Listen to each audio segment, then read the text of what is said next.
Di selatan kota Makkah, salah sebuah dataran tingginya menyimpan sejarah kekuasaan ilahi melindungi Rasulullah sallallahu alaihi wasallam dan sahabat baginda Abu Bakar radhiyallahu anhu daripada golongan musyrikin yang ingin membunuh mereka. Bukit tersebut ialah Jabal Thur, 7 km dari Masjidil Haram.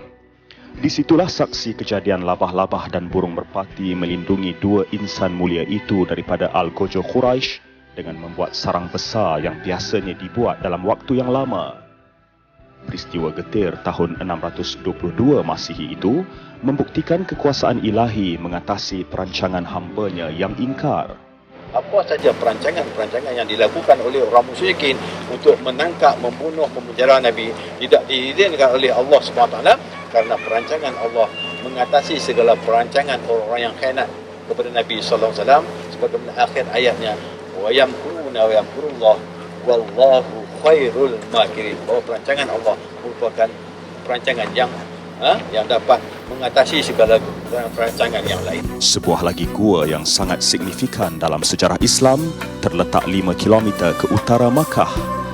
Gua Hira, sebuah gua kecil di Jabal Nur yang berketinggian 281 meter.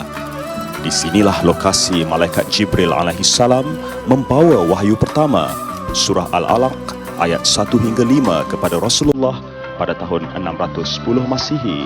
Di situlah tempatnya turunnya wahyu yang pertama yang memartabatkan Nabi sebagai Rasul. Ketika mana usia Nabi dianggapkan sekitar 40 tahun. Turun ayat tu 5 ayatnya. Sebab tu Quran ayat yang pertama turun Iqra. Ayat yang akhir ulama-ulama khilaf. Ada setengah kata ayat yang turun di Arafah. Itu al-yawma akmaltu lakum dinakum wa atmamtu alaikum ni'mati wa raditu lakum al-islam dinan, ataupun ayat idza ja'a nasrullahi wal fath ketika mana di Mina, ataupun ayat yang kata wattaqu yawman turja'una fihi ila Allah summa tuwaffakum apa semua habis tu ayat tu di antara tiga tu khilaf ulama. Ada setengah kata ayat yang akhir ayat perkataan hukum di Arafah. Sebuah lagi bukit terdapat di padang Arafah. Jabal Rahmah diriwayatkan menjadi lokasi pertemuan Adam alaihissalam dengan Siti Hawa yang lebih seabad terpisah selepas diturunkan dari jannah. Tidak lengkap ziarah di Makkah jika tidak ke Masjid Jin di Jalan Sulaimaniyah. Ia lokasi saksi keimanan golongan jin terhadap kerasulan Nabi Muhammad selepas takjub mendengar lantunan surah Ar-Rahman.